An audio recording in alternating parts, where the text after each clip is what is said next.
Este 2021 se viene con toda y queremos agradecerles por ser parte de esta comunidad que cada día crece. A toda la gente de Patreon, de PayPal y PayU, muchas gracias por sus donaciones y por su apoyo que hace posible en gran medida este proyecto.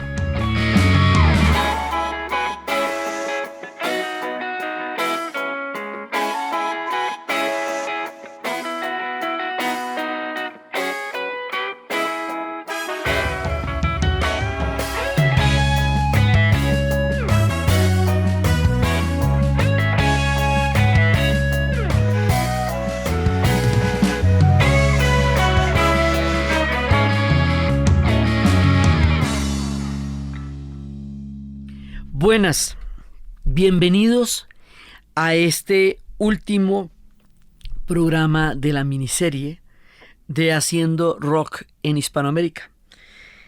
Lo podríamos titular Escenas del Rock en Hispanoamérica, pero más que escenas serían diversidades, porque el rock en el continente se va a diversificar de una manera tan amplia, tan poderosa, con tantos espectros, contenidos, con tantas formas de adoptar y beber de nuestros ritmos, nuestras problemáticas, nuestras historias y nuestras geografías abruptas y terribles, que difícilmente podemos hablar solamente de escenas, sino de una gran cantidad de diversidades. Latinoamérica también se vio afectada por la ola del New Wave, la nueva ola o el New Wave. Y de aquí vienen una serie de fenómenos de rock alternativo que una vez más aparecen en la Gran Bretaña a finales de los años 70, pero resulta que a comienzos de los 80 la cosa en Gran Bretaña está muy grave. Entonces vamos a explicar más adelante por qué está tan grave, qué es lo que pasa, que va a generar una música tan fuerte y tan poderosa. Y esta época tan tenaz del desmantelamiento del Estado benefactor en la Gran Bretaña, el comienzo de la era Thatcher, es una época muy dura, y esto va a hacer que haya una ruptura muy grande con el rock que se venía haciendo, que ya había llegado a unos niveles impresionantes, todo lo que había sido el gran rock sinfónico, que había bebido de las más grandes tradiciones y todo eso, ya todos esos momentos de, digamos, de una altura gigantesca como Yes o King Crimson o Genesis, ya van a dar paso a una ruptura profunda, porque la sociedad se rasga por dentro y se rompe en ese momento.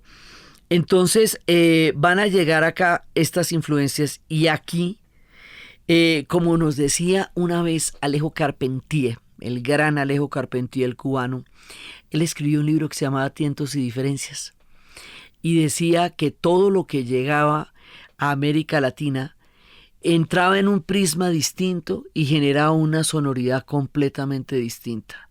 Llegan las influencias, todas llegaban de afuera, pero cuando llegan acá, entran en una sonoridad y en un espectro y en un prisma muy diferente, porque lo nuestro es una realidad muy distinta. Entonces, a pesar de que las influencias vengan de afuera, la interpretación que nosotros hacemos de ellas es una cosa totalmente autóctona, raizal, poderosa, porque nuestra realidad es brutal en muchísimas ocasiones, y en otras ocasiones enormemente ancestral, diversa. Son todas las cosas a la vez. Entonces resulta que de estas nuevas tendencias, pues nosotros ya habíamos visto ni siquiera hasta la saciedad, apenas y un poquito para lo que yo podría hablar y adorar a Soda Stereo. Sí, porque pues por supuesto todos aquí tenemos sus predilecciones, de eso se trata el rock, yo los adoro. Entonces resulta que venimos con otra banda de México que es leyenda, que es grandeza, que es poder: Caifanes. Acércate.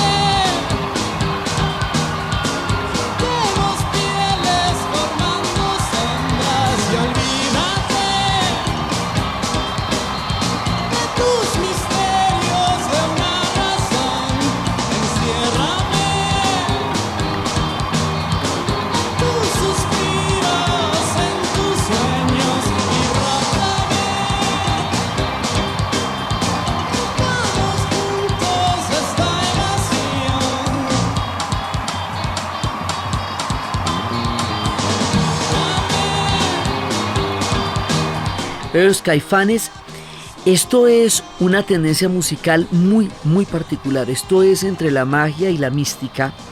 Ellos se formaron en el Distrito Federal y en un principio ellos se sentían muy influenciados por la estética de The Cure, por el ritmo de The Cure, y toman la influencia de la banda británica de arranque. Y luego empiezan a combinar esa influencia de The Cure con los riffs tradicionales del rock y con los ritmos folclóricos latinoamericanos y mexicanos.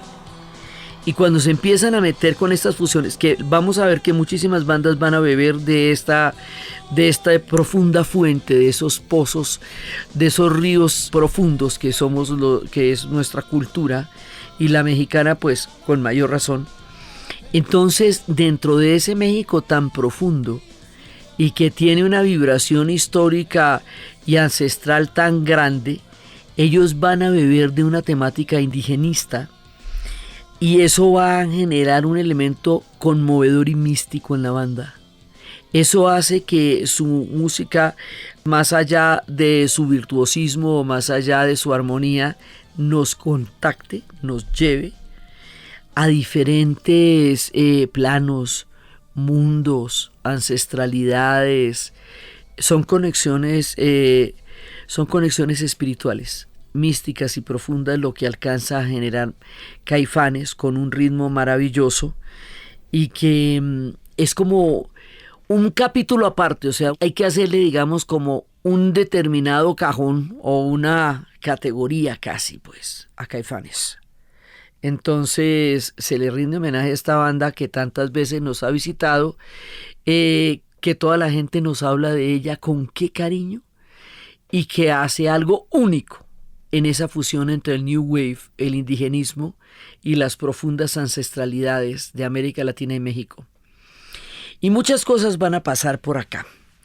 Entonces el New Wave no solamente es una ruptura musical, sino es una ruptura también de los movimientos culturales dentro del mismo rock, que va a coger va a tomar unos rumbos muy distintos en ese momento, y va a llegar desde esa pauperización que va a haber en la Gran Bretaña a la desigualdad inherente y estructural que va a haber en América Latina, y ahí se van a establecer unos lenguajes de lo más curiosos. Me explico. Resulta que sube Margaret Thatcher a Gran Bretaña como primera ministra, y ella va a llegar con el neoliberalismo más bravo, y eso lo está estrenando ella en Gran Bretaña, y Ronald Reagan en los Estados Unidos. Entonces resulta que esto es el desmonte del Estado benefactor. El desmonte del Estado benefactor significa que los subsidios que había para educación, para salud, para construir una sociedad a partir de la promesa que les habían hecho en la Segunda Guerra Mundial de seguridad social de la cuna hasta la tumba, como un contrapeso por la enorme y gigantesco sacrificio que hicieron el pueblo inglés durante la Segunda Guerra Mundial, pues todo eso se desmonta, y se desmonta con un discurso de que el Estado no tiene por qué ocuparse de esas cosas. Ese discurso se va a entronizar de las maneras más dramáticas hasta nuestros días, pero el asunto es que aquí se quiebran un montón de sectores sociales, particularmente en Escocia, porque en Escocia van a acabar con los mineros, con las minas de carbón, con el norte de Inglaterra, y derechito, por aquí mismo, nos va a llegar Luca Prodan. Nació originalmente en Roma, pero fue criado en Escocia. Y en Escocia estaba llevado del que lo trajo, porque es la época de la heroína tenaz, es la época de Trainspotting. Son los hijos de esos mineros de las minas que cerró la Thatcher, que nacieron sin futuro, como la gente de aquí también. Y un día le dijeron que había un país que se llamaba la Argentina, donde la gente era seriamente rockera y de donde no había llegado la heroína y no existía la heroína. Que la única manera de que él se pudiera salvar de ese destino inexorable que lo aguardaba en Edimburgo y en Escocia era llegando a la Argentina. Y viene de por allá y de esos destinos Luca Prodan, y se mete en un experimento de fusión musical maravilloso que se conoció con el nombre de Sumo. y se encuentran las influencias y las herencias en una sonoridad impresionante. Sumo, un grupo tremendo. Y Luca Prodan, el hilo conductor entre estas historias, el que nos va a unir estos pedazos. Y en la época de la Guerra de las Malvinas, él también estaba bravo con Inglaterra porque era escocés. Y eso les daba un lugar común con los argentinos.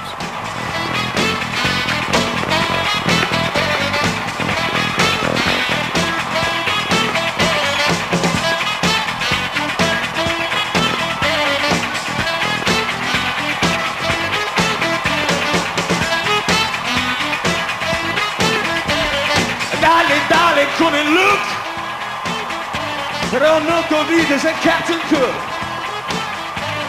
Dale, dale con el look, pero no te olvides el Captain Cook. Para vos, lo peor es la libertad. Para vos, lo peor es la libertad. Soy rodeado de viejo vinagre, todo alrededor. Soy rodeado de viejo vinagre, todo alrededor.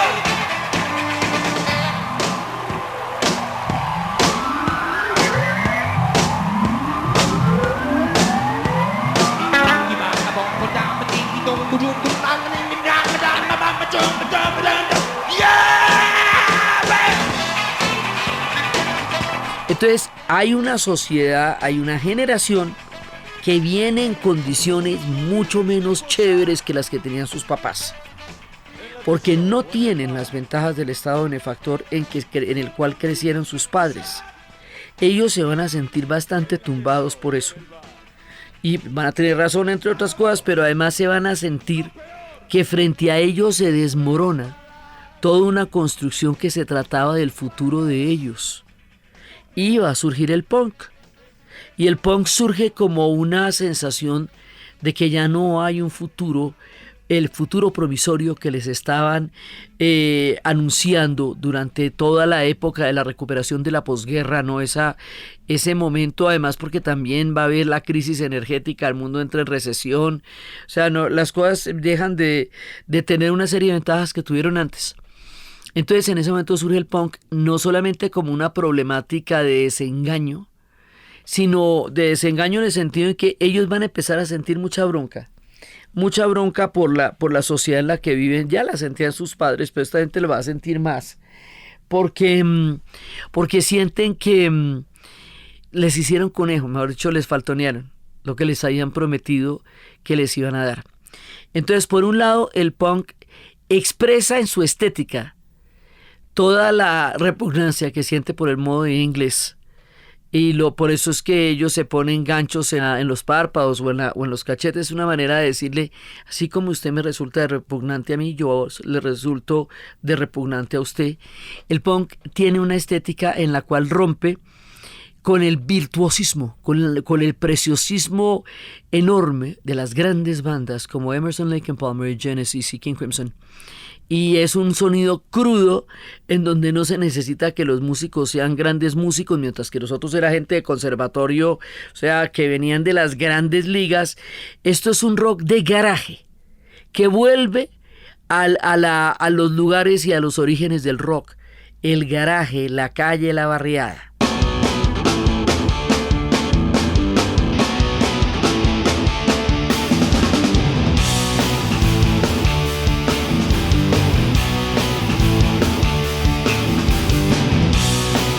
Entonces, por un lado está el punk y por el otro lado viene pues su majestad del metal, ¿no?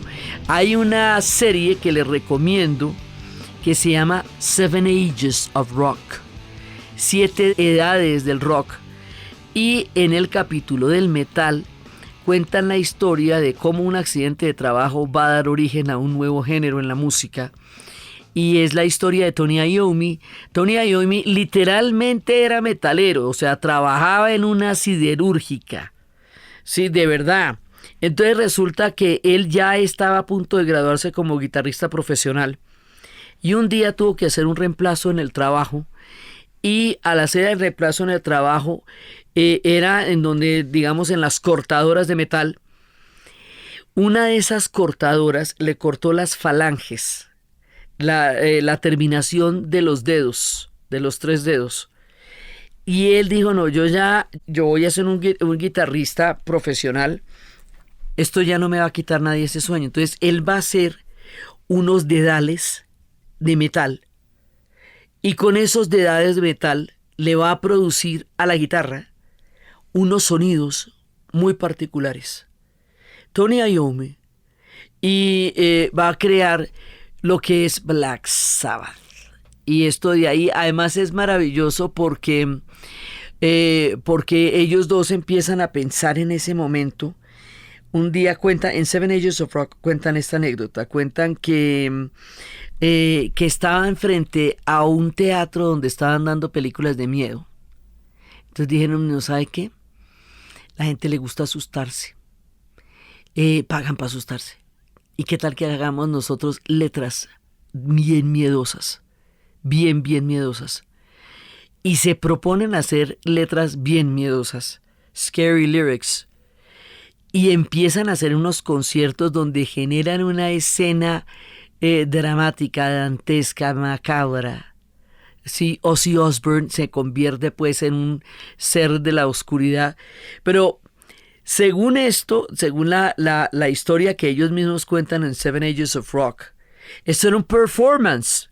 Era una puesta en escena, ¿sí?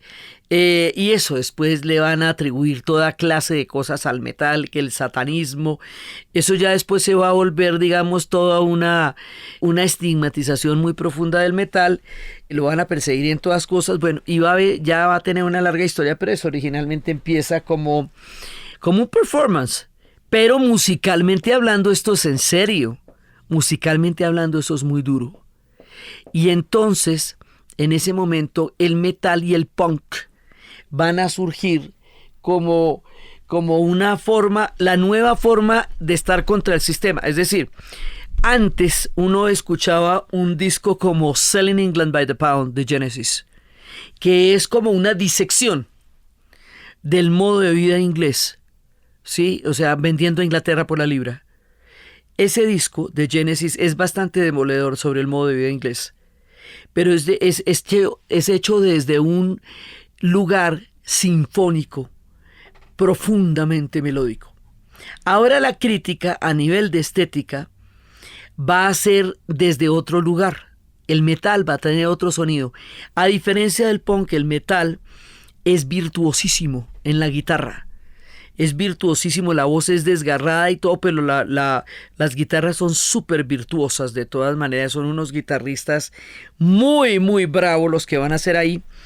Y entonces va a llegar la influencia del punk y del metal.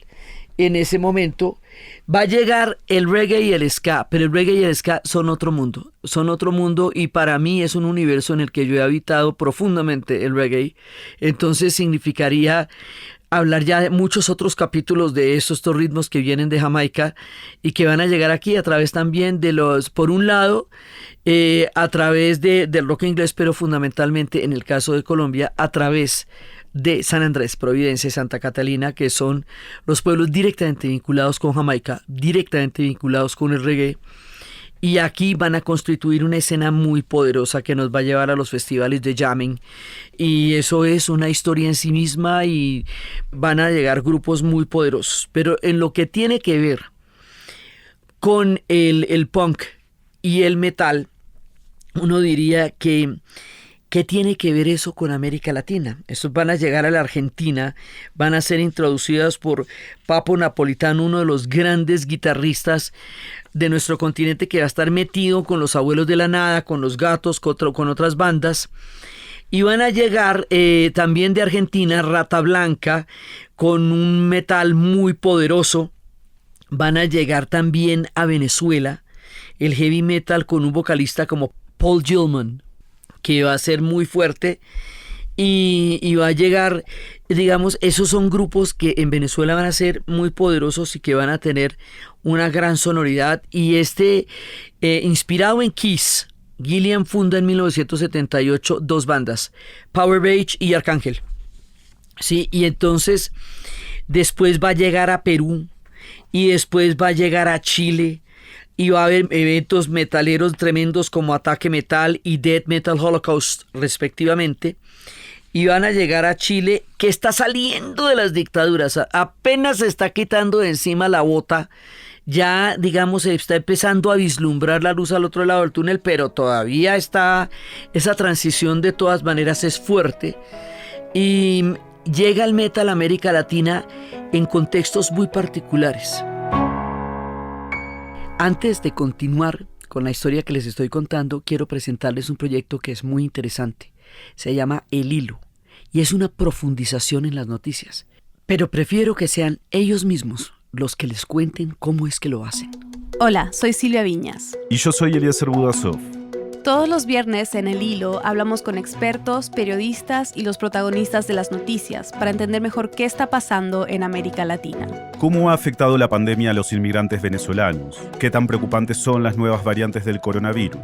¿Qué pasará con la democracia de Estados Unidos? Entiende Latinoamérica a través de sus historias. Escúchanos en Spotify, desde tu aplicación de podcast favorita o directamente desde nuestro sitio web, elhilo.audio. Entonces, en Argentina están empezando la democracia, en Chile están saliendo de la dictadura y van a llegar las mandas a Colombia y van a llegar a Medellín. Y aquí va a haber una fusión, una sincronía cósmica bien rara. Porque resulta que uno dice, bueno, pero ¿qué tiene que ver el punk y el metal con la ciudad de Medellín? Y resulta que es que nosotros estábamos hablando en Rock al Parque que Bogotá estaba saliendo apenas del terror de las bombas, cuando Bogotá en Armonía, Festival Iberoamericano de Teatro, y cuando va a ser ya la época de Rock al Parque.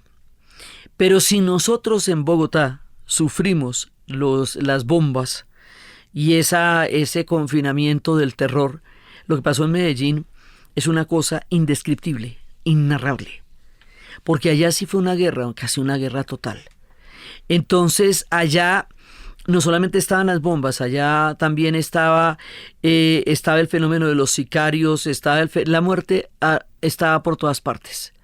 Entonces en ese momento en que Medellín está viviendo el horror de los horrores, la situación en Medellín llega a ser tan absolutamente dantesca, caótica y terrible, que eso desde dónde se narra.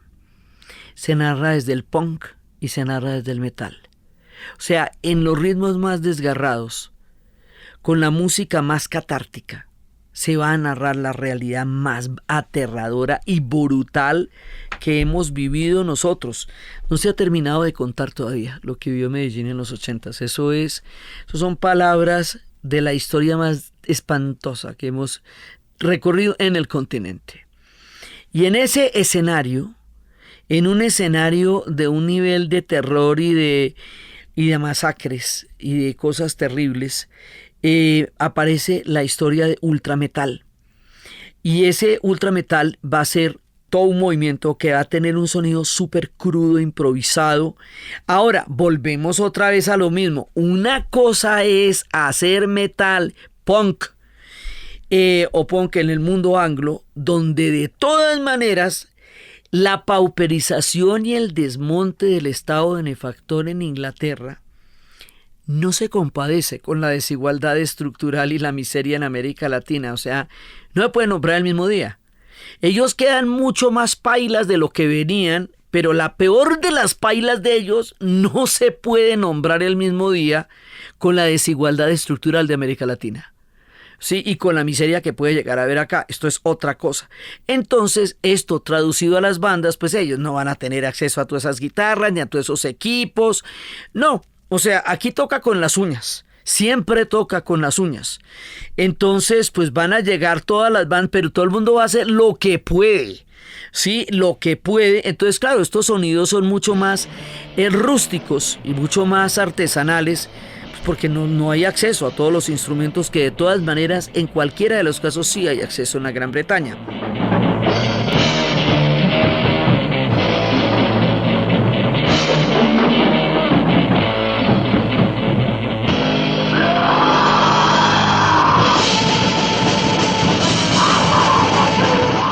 entonces llega esto improvisado en unos cassettes que apenas si se oían, y ven empezar a ver una cantidad de músicos empíricos inspirados en las bandas de Metallica, Judas Priest, Morbid Angel, que quieren traducir la dificultad que oyen en esas letras y en esa música a lo que está pasando en Medellín y en Colombia en los años 80, y así van a nacer bandas como Parabellum, Reencarnación y Masacre.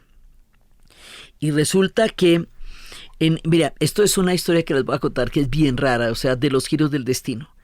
Viviendo Medellín lo que está viviendo, la sangre corriendo por todas partes, masacres en las discotecas, como en Oporto. Nosotros los colombianos no nos gusta hablar de eso, pero lo vivimos, y lo vivimos a lo mal, y la gente en Medellín lo vivió a lo peor. Entonces, en esa época, pues imagine qué es lo que van a narrar, pues qué van a narrar estos ponquetos y qué van a narrar estos melataleros. La realidad más desgarradora del mundo. Entonces, este ultrametal hecho en Medellín va a terminar por influenciar el metal, el black metal nórdico. Porque por alguna de esas cosas que uno no se puede imaginar, estos cassettes grabados así con muy poca calidad técnica van a llegar a Noruega. Y los noruegos que están empezando el movimiento de metal lo están escuchando, y va a haber una conexión entre Medallo y los noruegos. Y va a haber una conexión entre el black metal y lo que está pasando en Medellín.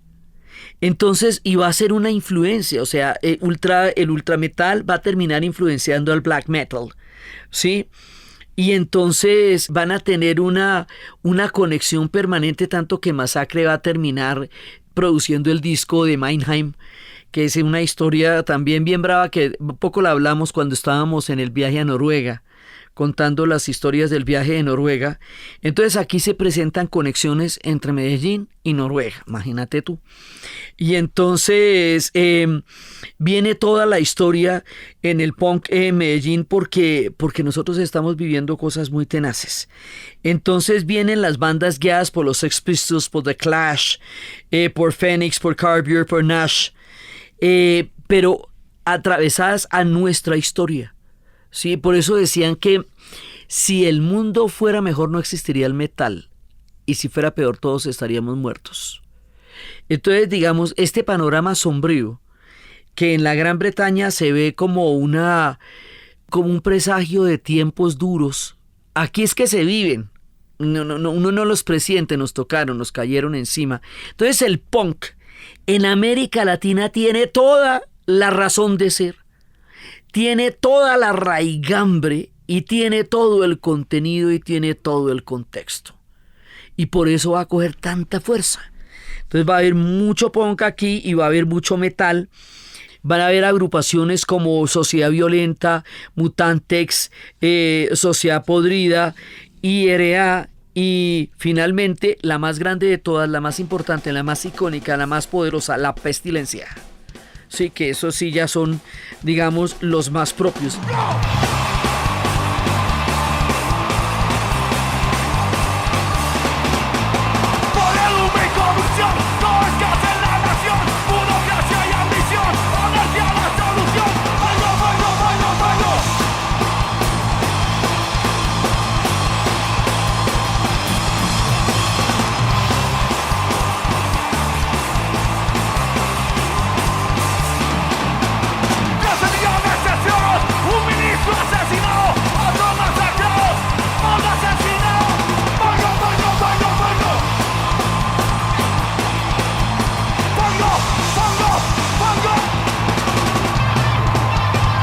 Y este escenario, basado en los Sex Pistols, pero de los Sex Pistols les voy a hablar cuando estemos en el Brexit, porque después vamos a contar historias del Brexit también y de la Gran Bretaña, después de que terminemos esta serie.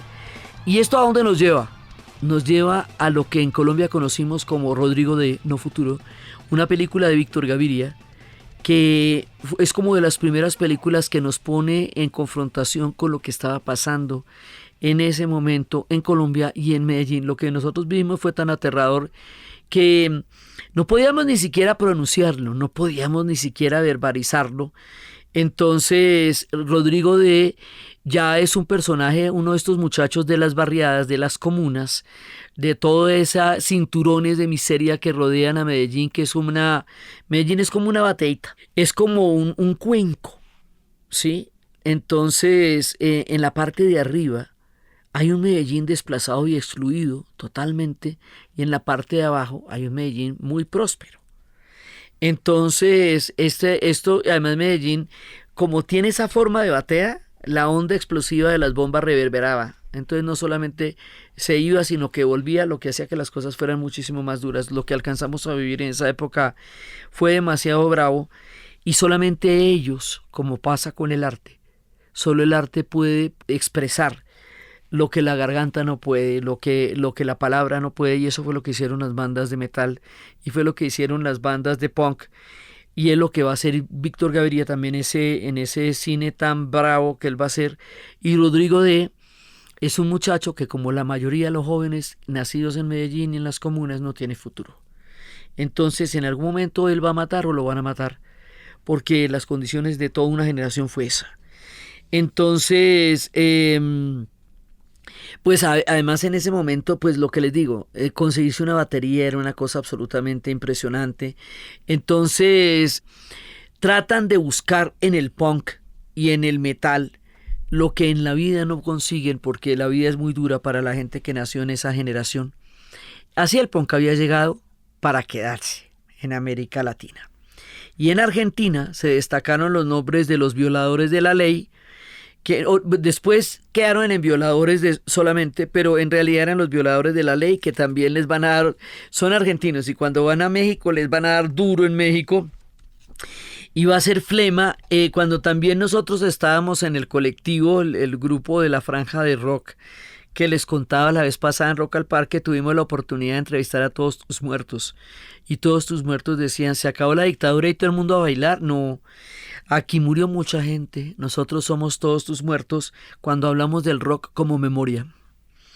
Y también estaba Ataque 77 y 2 Minutos, y también van a surgir escenarios también Medellín va a tener después sus propios escenarios como Altavoz, que va a hacer también sus propios festivales poderosísimos también. Y el punk va a ser el reflejo de todas estas cosas. Entonces va a haber nombres como Futuro Incierto, Toque de Queda, Muñeca Rota, La Seguridad Nacional, Desobediencia Civil, Narcosis, Regeneración, Barracas, Eutanasia, Ciudad del Caos, entre otras. Estos son todas bandas de América Latina, porque en América Latina las cosas estaban en ese momento muy tenaces, y no es que estén divinamente ahora, ¿no? Entonces van a llegar una gran cantidad de diversidades musicales que van a coger diferentes raigambres según los estados sociales donde se encuentren.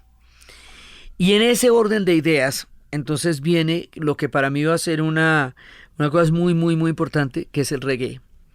Y el reggae, como yo les digo, viene de Jamaica, y él tiene su propia historia.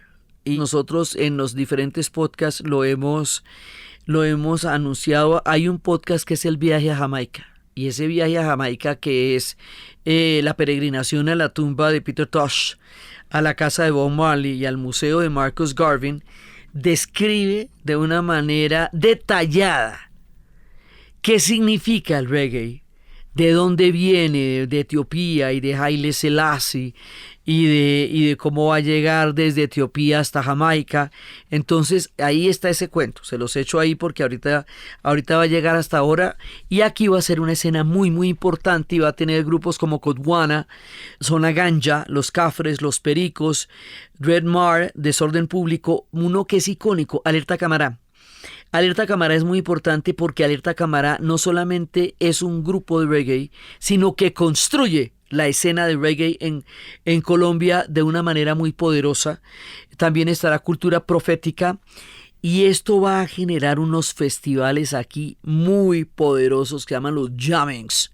El jamming, que además va a tener jamming académico, porque el jamming académico es una manera de estar contando el contenido y lo que significa el reggae. Yo tuve la oportunidad de participar en varios jammings académicos, y era este contrapunteo entre las letras, la música, la gozadera, el ritmo, la relajación, el sol y la carreta, porque el reggae, acuérdese que uno, entre más sabroso sea para bailar, más dura la letra, más tenaz es lo que le están diciendo, contra el colonialismo, contra la miseria, contra muchas cosas. El reggae es una música de alta protesta en un riff de bacanería.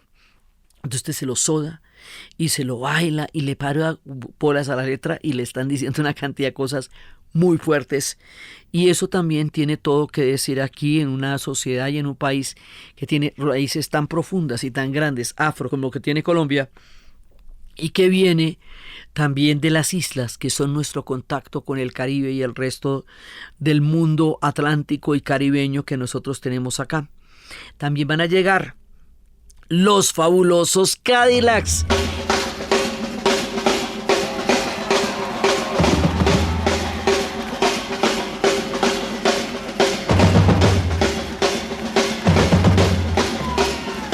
Mire, la primera vez que yo vi a los Cadillacs, yo casi me muero, porque nunca había vuelto a escuchar el nombre de Víctor Jara por la radio. Eso, digamos, los Cadillacs van a traer la memoria porque ellos nos van a hablar de todas las cosas que ya nos estaban hablando, no se habían vuelto a hablar. Nos van a hablar de Víctor Jara, nos van a traer estas canciones como Matador. El ska va a tener una escena también muy importante acá.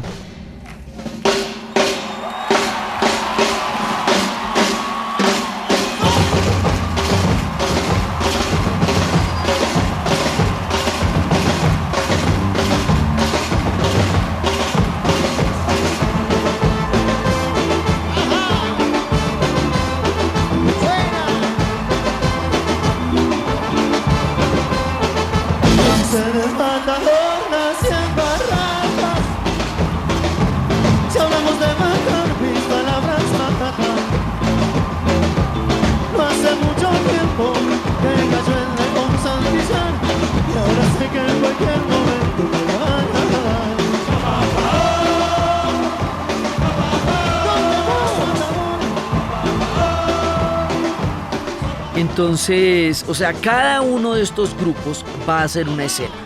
Sí, va a estar Panteón Rococó, Auténticos Decadentes, Doctor Crápula, que también es uno de los grandes nuestros, que es uno de los personajes que estuvo muchas veces, ha estado en Rock al Parque. Están también los Caligaris, y toda la influencia del New Wave empieza a borrarse los géneros como tales, que eso pasa mucho en América Latina.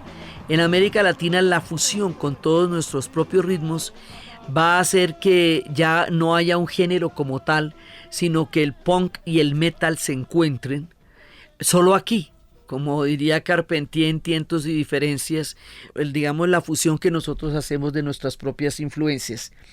Entonces, así va a llegar todo esto acá, y después de eso nosotros nos vamos a ir a un lugar. Si a ustedes les parece que el rock ha sido duro de hacer en América Latina, si a ustedes les parece que todo esto ha sido difícil, que las dictaduras, que las guerras del narcotráfico, que todo eso ha sido difícil para hacer rock en América Latina, si en México tuvieron que vivir lo que vivieron después de Avándaro, si toda la censura que tuvimos durante tanto tiempo ha sido muy difícil para nosotros, venga, les cuento lo que es hacer rock en Cuba. Eso sí son otras palabras, ¿sí me entienden? Eso sí son prohibido por el sistema, considerado burgués, imperialista y enemigo, atravesados por una barrera geopolítica e ideológica, además por un bloqueo continental que no ha terminado y que se supone que se justificaba por la Guerra Fría. 30 años después de terminada la Guerra Fría, sigue el bloqueo sin ninguna justificación. Entonces, para los cubanos, la cosa sí es a otro precio, porque ser rockero en La Habana eso sí está en fuera de lugar. O sea, no digamos que el problema sea construir los instrumentos, no digamos que el problema sea enfrentar la dictadura, no, es que realmente estaba prohibido.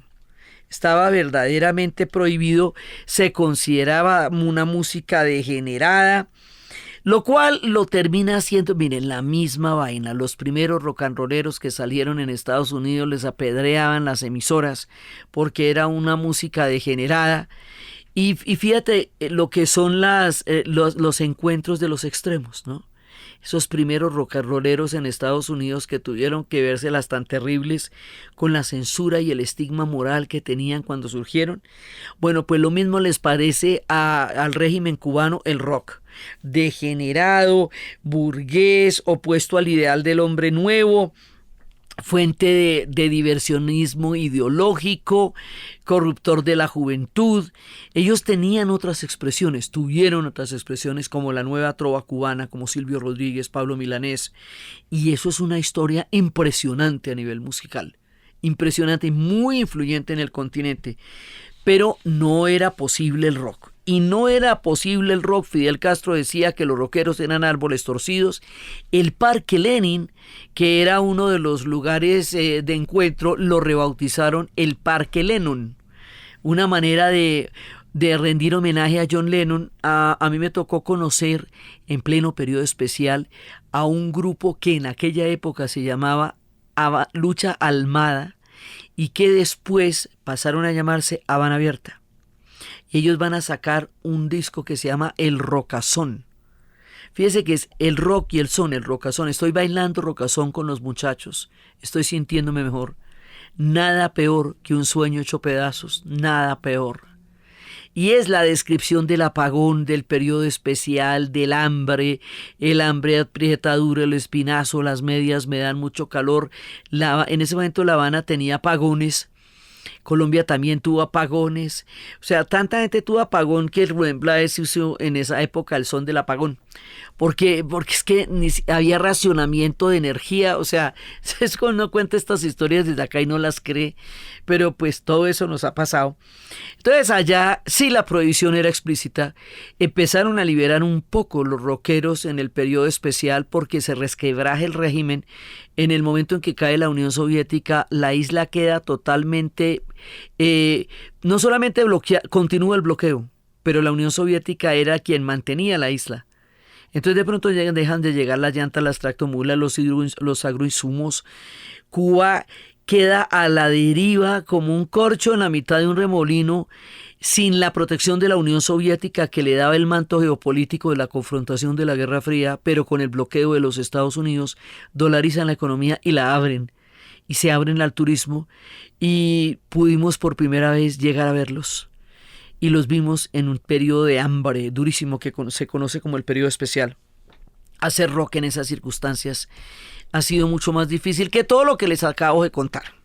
Entonces, si era tan difícil hacer rock en esa época, si era tan complicado todo, si se consideraba burgués y degenerado, si fueron floreciendo los cubanos, los rockeros cubanos en las más duras dificultades y condiciones más tenaces, porque como bien lo dicen en Rompan Todo, origen de toda esta exploración, los rockeros somos tercos.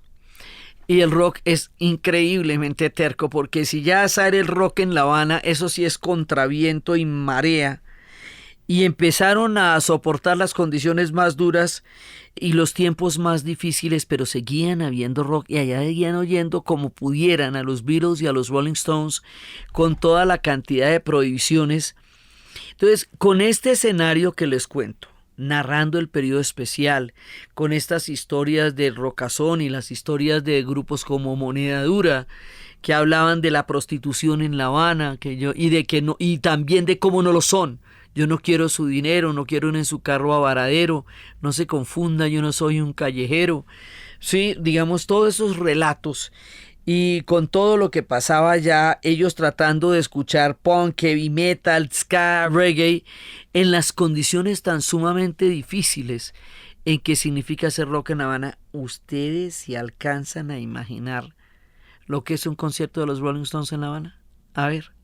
Hagan cuentas. De Rolling Stone. Es lo mejor que ha pasado por este país y va a pasar en tiempo. ¿Cuándo a Cuba ha venido una banda de ese calibre? Dime cuándo, una sola vez. Es un parteaguas este concierto en la avenida de Obama. Hay muchas ansias reprimida durante muchos años. Yo tengo 47 años y soy rock and rollero de los 12 años. Nosotros nunca hemos tenido la oportunidad de tener un concierto como este en nuestro país. Es una oportunidad en la vida. ¡Que viva Rolling Stone! ¡Que viva La Habana! Aquí estamos finalmente, ¿eh?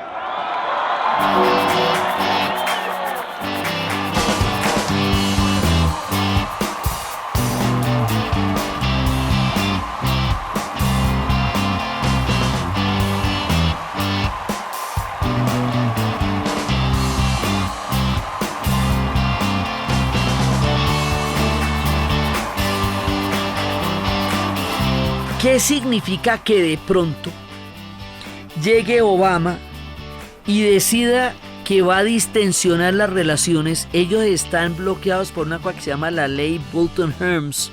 Y esa ley Burton-Helms es una ley que castiga a todos los demás pueblos que comercian con ellos. Entonces, y el bloqueo lo endurecían tremendamente. Entonces, Barack Obama decide descongelar las relaciones con Cuba. Ir a La Habana, ir a Cuba. Eso ningún presidente había ido allá desde que se instauraron los años terribles del 61 y la Guerra Fría. Y resulta que en esa época pasan tres cosas.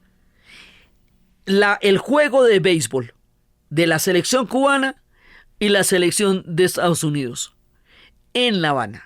O sea, ellos son países peloteros, son de béisbol. ¿Sí? La llegada de Barack Obama y el concierto de los Rolling Stones. Y esto es todo del mismo nivel. Una época se va abriendo. Empieza para ellos que se abran o que se cierren las relaciones con los Estados Unidos. Eso se paga en cuotas de hambre. Porque eso es que les endurezcan o les aligeren el bloqueo. Eso es que lleguen o no lleguen las remesas que puedan llegar para la gente que tiene familiares en Miami.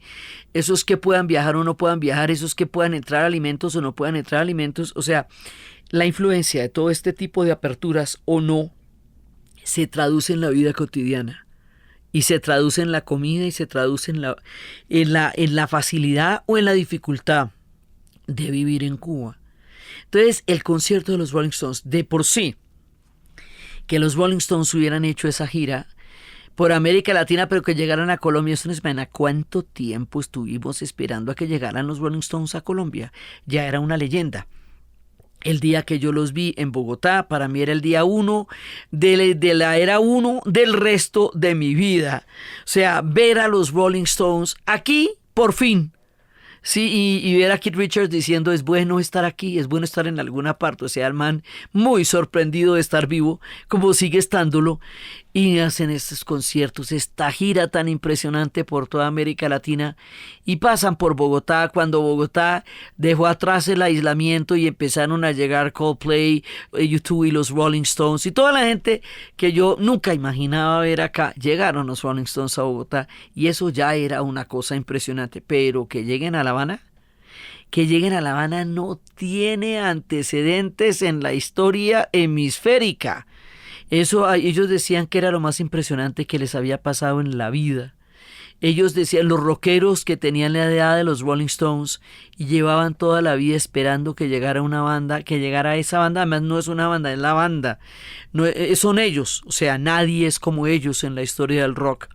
Entonces, ese es el punto máximo de la dificultad y la gloria de hacer rock en Hispanoamérica, y es abrir una cantidad de oportunidades y posibilidades que se verían cerradas con la llegada de Trump, que otra vez se la montaría Cuba, y a ellos les toca en los vaivenes del mood de la Casa Blanca, porque eso determina buena parte de sus relaciones internas. Soplan vientos duros hay veces y vientos más suaves en otro momento, pero ese fue un momento de gloria, fue un momento de esperanza, fue un momento de apertura para ellos y para todos nosotros, porque era un tiempo en que parecía que las cosas se podrían mejorar un pin. Duró poco toda esta alegría, pero fue muy importante haberla vivido. Entonces, bueno, ya haciendo rock en Cuba ya nos pasamos al extremo del grado de dificultad. pero es importante pasar por allá. Allá hay rock y allá hay rockeros y allá hay una música con esa profunda grandilocuencia musical, porque los cubanos sí son, o sea, como los músicos más duros del continente. Entonces, si ellos se ponen a hacer rock, pues les sale una cosa del otro mundo, porque ellos sencillamente son musicalmente la potencia más poderosa hemisférica a nivel de esa isla que ha sido dotada de todos los talentos.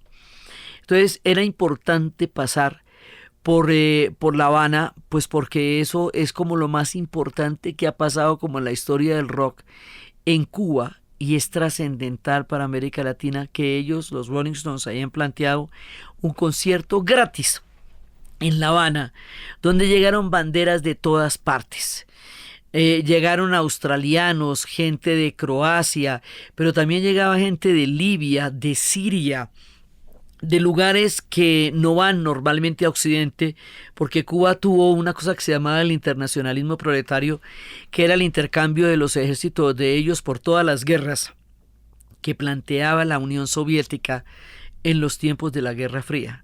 Entonces, de todo eso hay combo allá, y todos estaban en el concierto de los Rolling Stones. Y estaba gente de todas partes del mundo, que era también una manera en que la isla quería mostrarse ante el mundo. Vengan, que no les va a pasar nada, o sea, lo único que va a pasar es que se van a gozar esta cosa tan impresionante que es Cuba, que es La Habana, y por eso ese concierto va a ser único en la historia, y ellos lo esperaban como la apertura de tiempos mejores. Tuvieron su apertura, luego se les cerró, ahora a lo mejor se les volvió a abrir, pero en América Latina todo es así. De pronto viene una cosa súper chévere, nos ponemos muy contentos y no. Y de pronto nos descorazonamos completamente y viene una vaina chéverísima y qué tan bueno. Y así nos la pasamos, con el corazón roto y con el corazón lleno de esperanza. Eso significa hacer rock acá. Tener esperanza, tener fe, tener corazón, y tener una tristeza infinita, y tener unos fracasos históricos descomunales, y luego las ganas de seguir haciendo rock.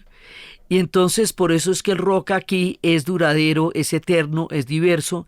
Uno no sabe si grupos como Sistema Solar o como Bomba Estéreo o todavía son rock, porque tienen elementos muy poderosos de música electrónica y un contenido muy fuerte de ritmos folclóricos.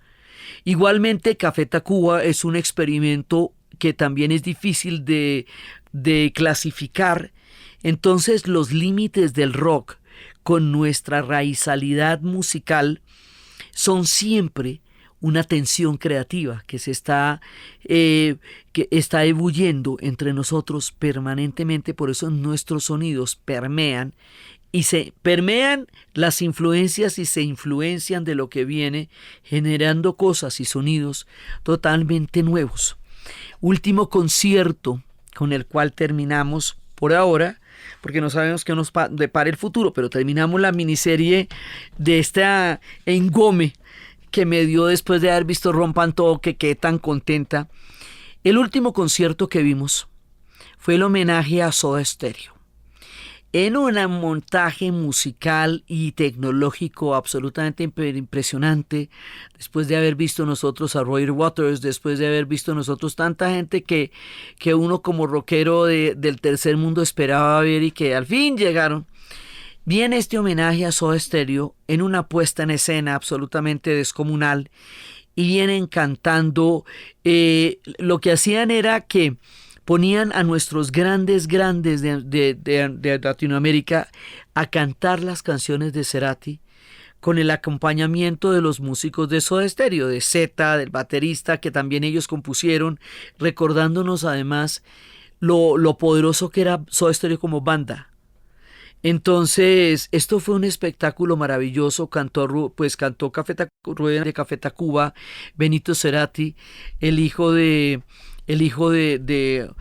nuestro gran maravilloso Gustavo Cerati, Andrea Echeverry, León Larregui, Robbie Draco Rosa, Gustavo Santaolalla, Julieta Venegas, Chris Martin de Coldplay, que tenía una llavería con Soda, Mon Laferte. Ese fue un concierto muy bonito, y lo cantamos y lo amamos y nos pusimos muy felices y recordamos a Cerati, Papacito Dios, y dimos gracias totales por haberlo visto a él en toda su historia y por poderlo recordar. Oiga, y ya estábamos felices y tan la pandemia. Último concierto. Se acaban los conciertos, se cierran todos, se cierran los estadios, se cierran los escenarios, se prohíbe las aglomeraciones, el público empieza la distancia social, se llena esto de tapabocas y quedan todos los rockeros como ¿what? ¿Qué pasó aquí, man? ¿Qué fue? Y lo mismo le pasa a los teatreros y a los músicos y a los artistas y empieza a desacelerarse el planeta y terminamos todos encerrados mirando por la ventana cómo se llenan de pajaritos, de zorros y de delfines. Y todo el mundo que estaba anteriormente habitado por humanos y entramos en el estupor de esta época indescriptible que como la estamos viviendo no sabemos para dónde nos lleva ni cómo se llama y el rock queda suspendido en el aire porque para poderlo hacer necesitábamos conciertos, abrazos, multitudes, combos grandísimos. Ahora se hacen conciertos virtuales. Fito Páez va a ser el primer concierto virtual la noche que confinaron a la Argentina. Pero como no hemos salido de eso todavía, entonces no sabemos para dónde vamos. Y no sabemos cuándo nos vamos a poder volver a encontrar, ni cuándo volveremos a vivir un concierto como los que hemos narrado acá, y esas multitudes, y esos vítores, y esos gritos, y esas delicias, y cuándo vamos a volver a sentir esos apretujones, y esos tropeles, y esos aguaceros, y cuándo vamos a volver a vivir todo eso que nos ha hecho tan felices y le ha dado tanto sentido a nuestras vidas. Ese fue el último concierto, el de Soda. El último que tenemos en la memoria. La gira no se alcanzó a completar por América Latina.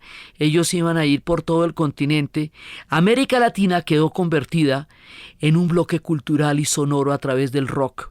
Y ahora nos habíamos vuelto parceros así, normal, que la gira empezó en México, entonces empezaban por las redes a contarnos qué era lo que habían cantado en México, que la gira empezó en Chile, que llegó Roger Waters a Chile, que tocó tales cosas, y entonces ya llegaba y era todo el chismos, todos los chismes que tocaron en Lima, cómo empezó el concierto en Lima, y en un momento en que todos nos comunicábamos, ¿no? Que cómo fue el concierto en Lima, que cómo fue en Buenos Aires, que cómo fue en el DF, que cómo fue en Santiago, que cómo fue en Bogotá. Un momento en que nos sentimos lo que somos. Gente muy cercana, con realidades muy parecidas, sentimientos muy comunes y sonoridades que a todos nos hacen vibrar. Eso es lo que ha significado el rock para nosotros. Eso es lo que ha significado hacer rock en América Latina. ¿Cuándo volveremos? No lo sabemos. Estamos en pausa, suspendidos en el tiempo, viviendo un escenario de ciencia ficción que también pone el pausa al rock, por lo menos a nivel de los grandes encuentros de los que hemos estado hablando, a partir del momento en que pensamos el capítulo 1 de esta miniserie inspirada en Rompan Todo. Y aquí, con el control en pausa, la incertidumbre de la época, y la esperanza de un encuentro poderoso, fraterno, cálido, sonoro, estallido, bien impresionante, con toda la utopía, terminamos nuestra serie de estos capítulos de Hacer Rock en Hispanoamérica. Entonces, desde las grandes bandas, desde los pioneros, desde Spinetta, desde Charly García, desde Fito Páez, desde los grandes rockeros mexicanos, desde Café Tacuba, desde Botellita de Jerez, desde toda la gente que ha venido haciendo estas historias, desde nuestros propios rockeros, desde los aterciopelados, desde los metaleros, desde los ponqueros, desde Rock al Parque, desde todos los escenarios que nos han encontrado en la sonoridad de la gran epopeya de la construcción de rock en nuestro continente, en la narración Diana Uribe. Y para ustedes, feliz día, cualquiera que se desea.